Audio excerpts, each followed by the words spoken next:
Welcome back to our online classes. I am Chanchal Ramanji, your maths teacher. आप लोग मुझे पहले से जानते हैं। तो यहाँ पर आज हम क्या करने वाले हैं, हमारे मैथ्स का फर्स्ट चैप्टर आपका क्या है, नोइंग आवर नंबर्स। तो सबसे पहले जब भी हम किसी चैप्टर को पढ़ते हैं तो उसके बारे में हमें पूरा मालूम होना चाहिए कि उस चैप्टर में आपको क्या क्या टॉपिक दिए हुए हैं। जैसे आपका ये चैप्टर है knowing our numbers. Knowing our numbers मतलब ये चैप्टर जो है नंबर्स के बारे में आपको दिया हुआ है। अब नंबर्स में कितने टाइप के क्वेश्चंस बनते हैं, तो हम क्या करेंगे, सबसे पहले तो हम ऑल अबाउट चैप्टर मतलब हम पूरा चैप्टर के बारे में पहले रीड करेंगे, इसके बाद हम उसका एक्सरसाइज करेंगे।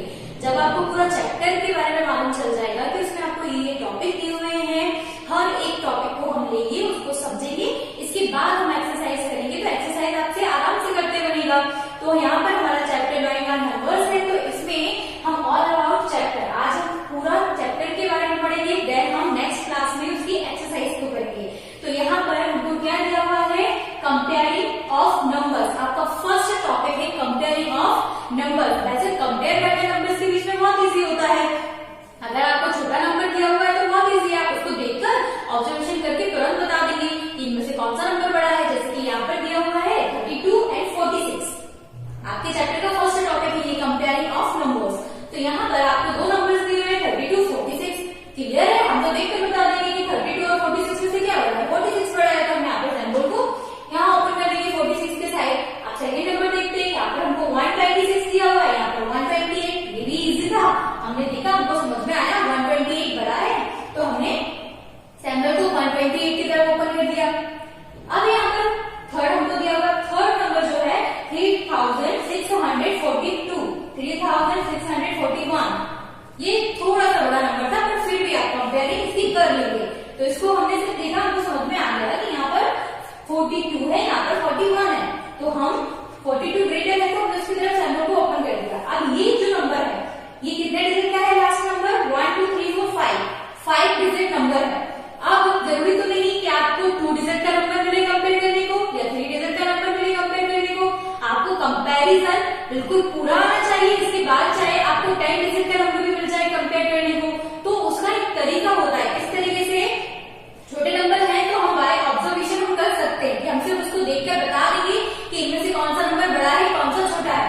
लेकिन जब नंबर बड़ा होता है, ज्यादा डिजिट का नंबर जब आपके पास होगा, तो आप कैसे करेंगे कंपेयर, वहां पर आपको नंबर्स को 1 बाय 1 देखना है। कैसे, अगर आपको सेम नंबर्स मिलते हैं, जैसे हमें यहाँ पर दिया हुआ है 4, फर्स्ट नंबर हमारा दोनों में 4 है। आप सोच रहे होंगे कि हम एक एक नंबर का कंपेयर क्यों करें, इसलिए क्योंकि जब आपको बड़ा नंबर दिया जाएगा तो कुछ बच्चों को वो नंबर रीड करना भी नहीं आएगा उस टाइम, तो वो नहीं समझ पाएंगे कि इसमें से कौन सा नंबर बड़ा है, कौन सा छोटा है। तो वहां पर हम क्या करेंगे, हम एक एक नंबर को देखेंगे, हम एक एक नंबर को मैच करेंगे। तो यहाँ पर 4 है, इस नंबर में भी 4, दोनों सेम है। तो अब इस नंबर को आप छोड़ दीजिए, नेक्स्ट नंबर को देखिए, क्योंकि दोनों नंबर सेम है तो यहाँ पर कंपैरिजन तो हो नहीं पाएगा। तो हम क्या करेंगे, नेक्स्ट नंबर को देखते हैं। नेक्स्ट नंबर देखा 8, ये भी 7 है। अब क्या करेंगे, अगर नेक्स्ट नंबर भी 7 है तो फिर नेक्स्ट को देखिए। तो हमने देखा नेक्स्ट नंबर 9, ये भी 7 है। फिर देखा 6, ये भी 7 है। लास्ट में हमको मिला 5 और 3, तो 5 और 3 में से क्या बड़ा है, 5।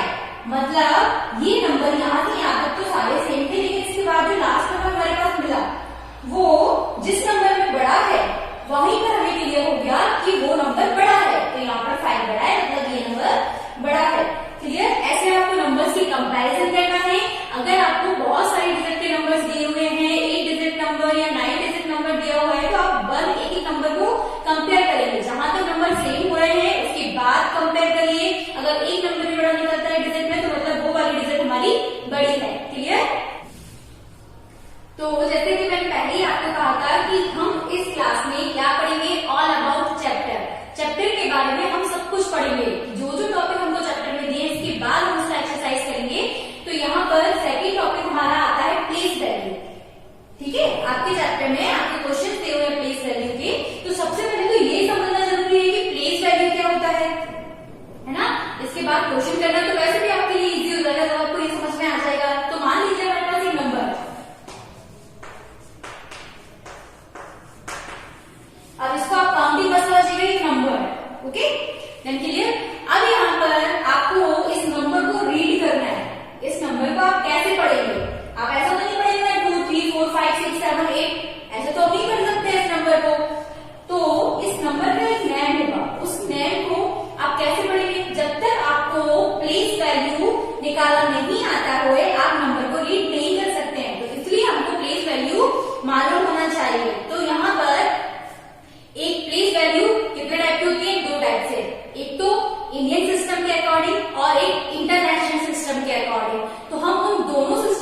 अकॉर्डिंग प्लेस वैल्यू निकालना सीखेंगे यहाँ पर कि प्लेस वैल्यू कैसे निकालते हैं। ओके, तो मैंने आपको बताया था प्लेस वैल्यू दो तरह से निकालते हैं हम, एक इंडियन सिस्टम के अकॉर्डिंग और एक इंटरनेशनल सिस्टम के अकॉर्डिंग। आपके बुक में आपको इंडियन सिस्टम के अकॉर्डिंग भी पूछा गया है और इंटरनेशनल सिस्टम के अकॉर्डिंग। तो यहाँ पर आपको एक चार्ट दिख रहा है। अब आप लोगों को इस चीज को ध्यान रखना है कि जब आप कॉपी बनाते हैं मैथ्स का, तो उसमें आपको क्या करना है, आपके बुक तो चेंज हुए ही है, वही आपका एनसीईआरटी है। आपको जो मैं आपको ये ऑल अबाउट चैप्टर पढ़ा रही हूँ, ये भी आपको उस कॉपी पे लिखना है, क्योंकि ये आपका सबसे ज्यादा हेल्प करेगा जब आप एक्सरसाइज करेंगे। क्योंकि एक्सरसाइज में आपको एक क्वेश्चन बता दिया, दो क्वेश्चन बता दिए, तो हो सकता है तीसरा क्वेश्चन आपको ना बने, लेकिन जब आप इस बेसिक को पूरा समझ लेंगे तो आपको प्रॉब्लम नहीं आएगी उसकी एक्सरसाइज करने में। तो इसलिए जो मैं आपको अभी करवा रही हूँ, ये भी आपको कॉपी में करना है ऑल अबाउट चैप्टर करके, इसके बाद हम एक्सरसाइज करेंगे। तो यहाँ पर हमको क्या दिया हुआ है, Indian system then international system. हमने दोनों सिस्टम को लिखा और उसके अकॉर्डिंग हमने प्लेस वैल्यू लिखी है। हम किसी भी नंबर को रीड करते हैं तो कहाँ से करते हैं, हमेशा पीछे से नंबर को रीड करना शुरू करते हैं। तो हम यहाँ पर एक नंबर लिख लेते हैं, यहाँ पर एक नंबर लिख लेते हैं हम,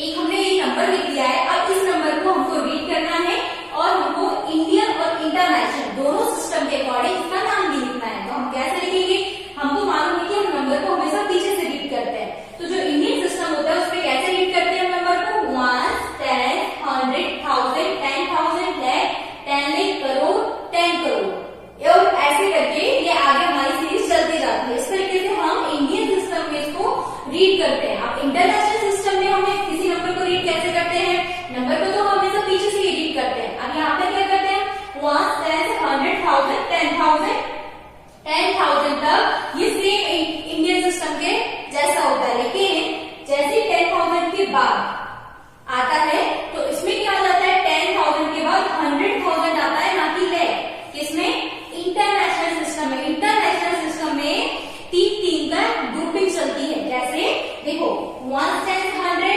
1000 10,000, 100,000, मिलियन 10 मिलियन, 100 मिलियन।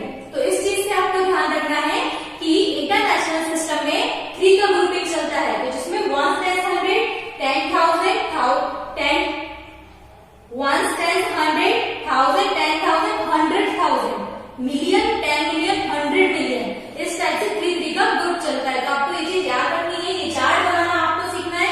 अब हम दोनों सिस्टम के अकॉर्डिंग इस नंबर का नाम लिखते हैं। सबसे पहले इंडियन सिस्टम के अकॉर्डिंग हम नेम लिखेंगे, तो हम यहाँ लिखते हैं इंडियन सिस्टम।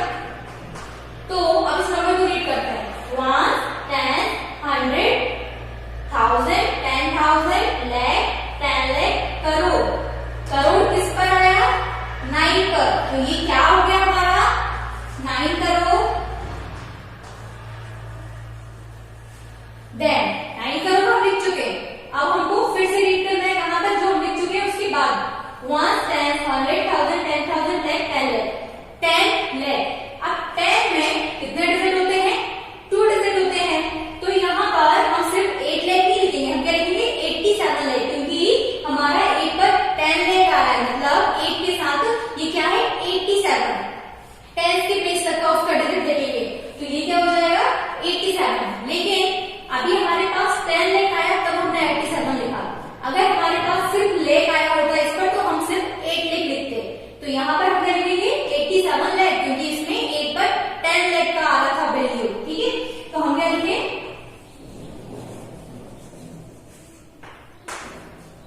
87 लाख।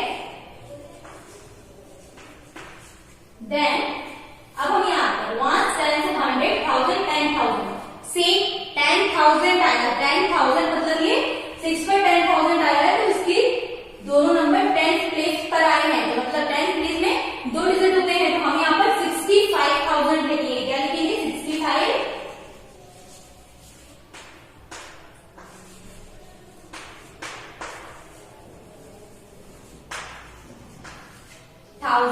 देन 421, क्या लिखेंगे, 400।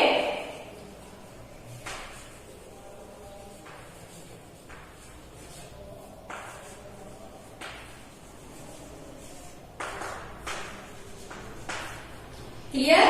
अब इसी नंबर को हम इंटरनेशनल सिस्टम के अकॉर्डिंग लिखेंगे। तो यहाँ पर हम क्या लिखेंगे, अब इंटरनेशनल सिस्टम के अकॉर्डिंग, ठीक है। तो वंस आपको हमें पहले ही याद रखना है कि इंटरनेशनल सिस्टम में 3 का ग्रुप चलता है, तो हम पहले ही 3 का ग्रुप बना लेते हैं। अब यहाँ पर तो 2 बचा है तो कोई प्रॉब्लम नहीं है, नीचे से हम 3 ग्रुप बनाएंगे और आगे अगर एक डिजिट बचती है तो उसको बचा रहता है। तो 1 10 100 1000 10,000, इसके बाद मैंने बोला 3 का ग्रुपिंग चलता है, अगर 1000 है तो 1000 3 टाइम आएगा, एक बार 1000 देन 10,000 देन 100,000, ओके। तो फिर से करते हैं 1 10 100 1000 10,000 100,000 मिलियन 10 मिलियन। 9 पर क्या आया, 10 मिलियन। 10 मिलियन मतलब 2 डिजिट, तो यहां पर क्या होगा 98 मिलियन। क्या लिखेंगे हम,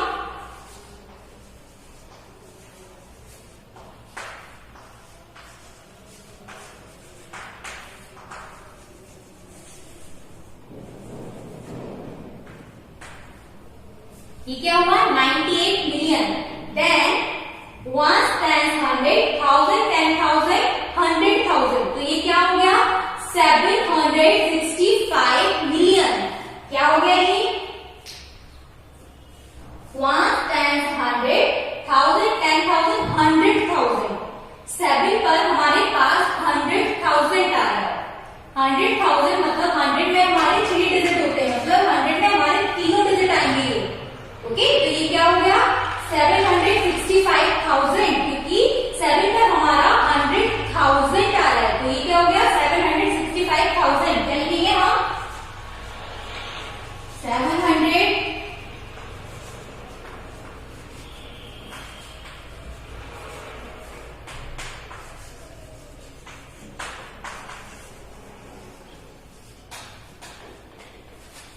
65,000 देन 421, तो क्या लिख दीजिएगा 421, यहाँ पर स्पेस नहीं है तो मैं नहीं लिख रही हूँ, तो वो तो लास्ट में से कितना सा बचेगा 421, तो वो आप लिख देंगे, ओके।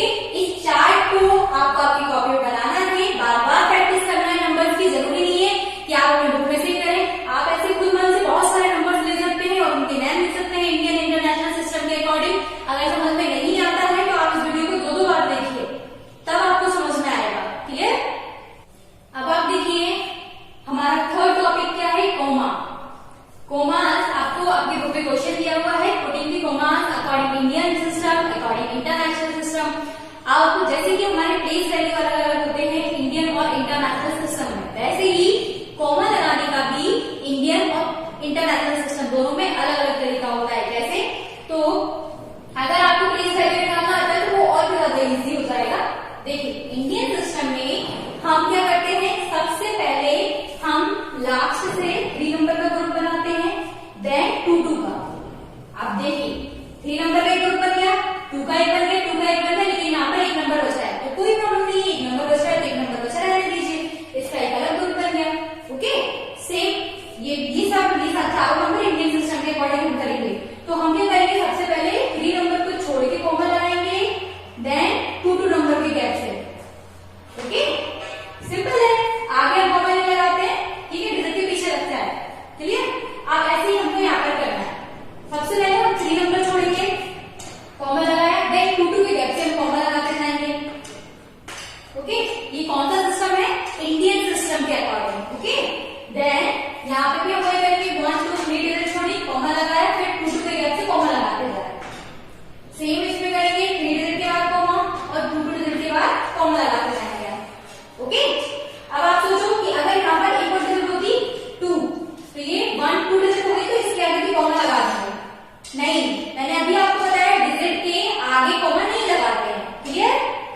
बट अब आपने उसको 150 रुपीज दिए, बट शॉपकीपर के पास 1 रुपया चेंज नहीं था, तो उसने क्या किया 149 की जगह उसने 150 पूरे रुपए रख लिए, 1 रुपये उसने वापस नहीं किया।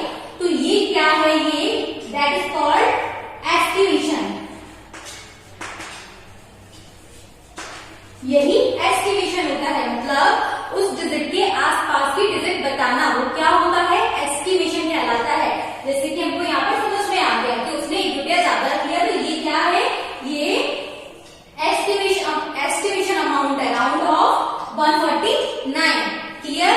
तो ऐसे हम यहाँ पे हमको नंबर्स को सीखना है कि अगर हमको राउंड ऑफ नियरेस्ट हमको 10 दिया, नियरेस्ट 100 दिया, नियरेस्ट 1000 दिया, तो हम कैसे निकालते हैं, या 5th क्लास में भी पढ़ चुके हैं, एक बार फिर से हम इसको पढ़ेंगे।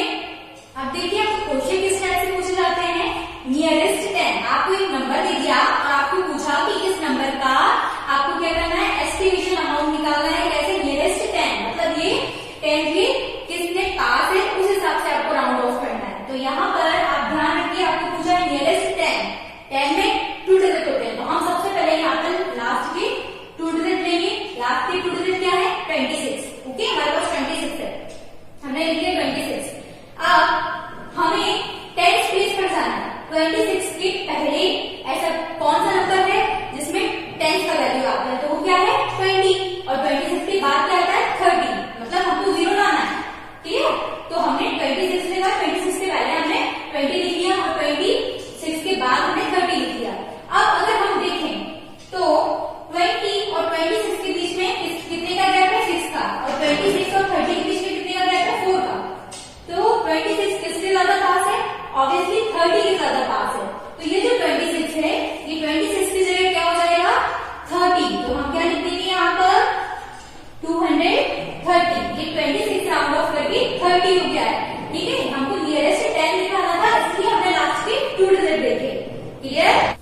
अब हम कोई और नंबर देते हैं, उस नंबर को हम देखेंगे 100 के नियरेस्ट, हमको उसको निकालना है। हमको नंबर दिया हुआ है 4653, इस नंबर को हमको बताना है क्या, राउंड ऑफ करके। तो सबसे पहले तो 100 के नियरेस्ट निकालना है, मतलब 1 and 100 3 डिजिट हमने ले ली, क्या हो गया 653। हमारे पास क्या नंबर है यहाँ पर, आप देखिए 653, एक तो हमें 100 के फॉर्म में नंबर लिखना है, तो एक तो हमारे पास 600 हो सकता है 653 से छोटा, और एक नंबर हमारे पास 700 हो सकता है 653 से बड़ा। तो यहाँ पर हमको देखना है कि इनमें गैप कितना है, 600 और 53, 653 में कितने का गैप है 53 का। ओके, देन 653 और 700, इसमें कितने का गैप है, कितने का गैप है 47 का। तो अगर देखा जाए तो 653 किससे ज्यादा पास है, 700 से ज्यादा पास है, क्योंकि इसमें जो गैप है वो इससे कम है। तो मतलब 653 600 के पास नहीं है, तो किसके ज्यादा पास है 700 के। तो इसका जब हम राउंड ऑफ करेंगे तो कितना हो जाएगा 4700। क्लियर। वैसे तो अगर आप ये क्वेश्चन 2-4 बार भी कर लेंगे तो आप बाय ऑब्जर्वेशन इनको तुरंत बता देंगे, आपको सॉल्व करने की जरूरत भी नहीं पड़ेगी। ओके, ऐसे अगर आपको 1000 के नियरेस्ट दिया है तो आप क्या करेंगे 1000 प्लेस तक का उसका डिजिट दे देंगे, ऐसे ही उसको नियरेस्ट देखेंगे कि वो किसके ज्यादा पास है, और उसको ऐसे करके राउंड ऑफ करेंगे। क्लियर। 5th टॉपिक और आपके चैप्टर का लास्ट टॉपिक क्या है, रोमन नंबर्स। रोमन नंबर्स 10 तक तो सभी स्टूडेंट्स को आते होंगे। कैसे, देखिए ये क्या है 1 से लेके 10 तक के नंबर हम पहले से भी लिखते हुए आ रहे हैं, हमको आते हैं। लेकिन यहाँ पर L, C, D, M, ये आपको नंबर्स को याद करना है। L का वैल्यू कितना होता है 50, C का वैल्यू 100, D का वैल्यू 500, M का वैल्यू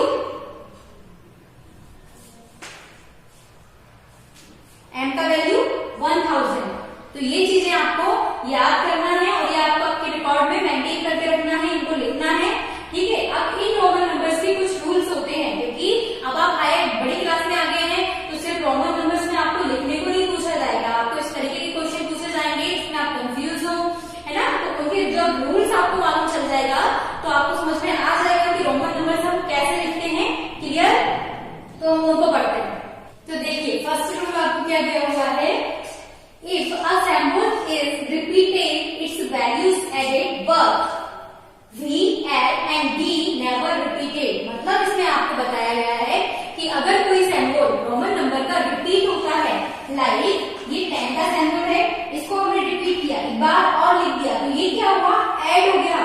इसका वैल्यू x का ओनली इसका वैल्यू कितना होता है 10, बट यहाँ पे हमने उसी सिंबल को 2 टाइम रिपीट किया तो इसका वैल्यू डबल हो गया।